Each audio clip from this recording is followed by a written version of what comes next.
पहले तो साहब टोपी नहीं पहनते थे।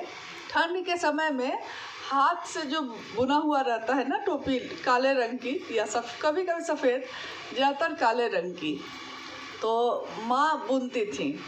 माँ को बुनने आता था खूब अच्छा, तो ऊन से बुनती थी। तो ठंडा के समय में साहब के सिर में ठंड लगती थी तो ठंडा में पहनते थे वो टोपी को।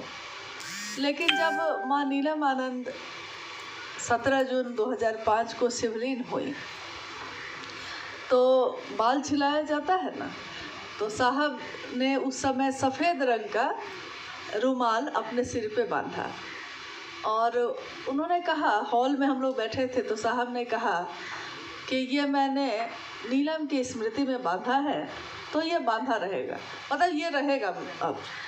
लेकिन हुआ क्या कि कुछ समय के बाद अब कार्यक्रम में जब भी हम लोग जाते थे साहब के साथ, तो रास्ते में साहब जैसे आ रहे हैं, कार्यक्रम होना है, महोत्सव होना है, तो रास्ते में लोग रिसीव करने आते हैं ना, तो 50 मोटरसाइकिल पे 100 गाड़ी, 10, 20, 100, 50 जितना भी गाड़ी है, सारे के सारे लोग माथा पे सफ़ेद रंग का बांधे हुए हैं। देखते देखते साहब उब गए कि हम क्यों बांधे, हमसे पूछा तुम, हम क्यों बांधे, मेरे बांधने का कुछ कारण था। तो देखा देखी साहब बांध रहे हैं तो हम भी बांधेंगे, तो देखा देखी सबने सफ़ेद रंग का रुमाल बांधना शुरू किया। फिर बाद में उसके बाद साहब ने कहा कि अब मैं रुमाल बांधूंगा ही नहीं, मैं छोड़ूंगा तो छोड़ेंगे लोग कि नहीं। तो उन्होंने काले रंग की टोपी, हाँ, कपड़े से सिलवाई गई, तो साहब ने कहा ये ठीक लग रहा है मुझे, तो मुझको ये पसंद है, अब से मैं यही पहनूंगा।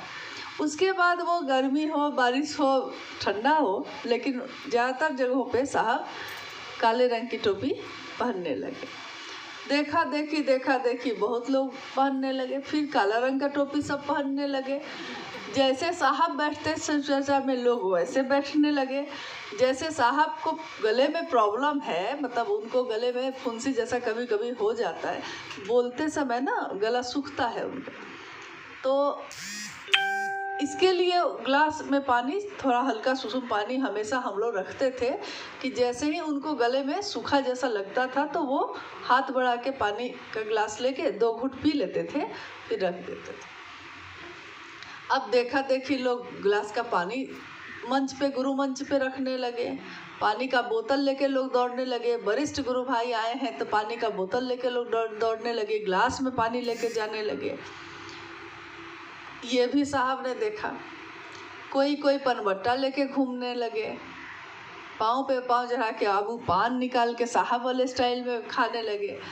तो साहब ने एक दिन कहा कि मेरे जैसी टोपी तो पहन लोगे, मेरे जैसा पान भी खाने लगोगे, मेरे जैसे ग्लास में पानी लेके मंच पे पीने भी लगोगे, लेकिन मेरे जैसी नीयत कहाँ से लाओगे।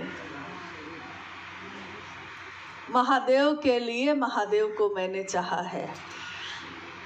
महादेव को चाहने में मेरी नहीं थी कोई लोकेशना, न वित्तेषणा, न तो जो तो चतुष्टय होता है ना, अर्थ धर्म काम मोक्ष की कामना, ये सारी चीज़ें तो महादेव को गुरु बनाने और उनका काम करने के पीछे मेरी ऐसी कोई मनसा कभी थी ही नहीं, न है।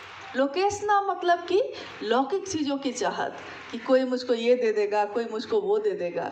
वित्तेषणा मतलब कि रुपए पैसे व्यापार का कोई काम, ऐसा मैंने शिव चर्चा में कभी किया ही नहीं। अर्थ धर्म से मैंने जोड़ा ही नहीं कभी।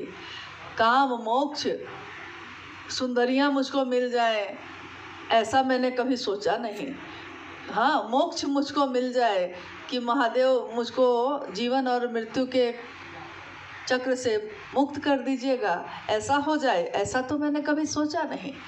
तो महादेव के लिए मेरे महादेव का डंका हर हृदय में बजे, ये मंदिर में जो घंटियां बज रही हैं उसकी मधुर ध्वनि हर व्यक्ति के जीवन में घुले, ये मैंने चाहा है। तो मेरे जैसे नियत कहाँ से लाओगे, यही उन्होंने कहा उस दिन। हाँ।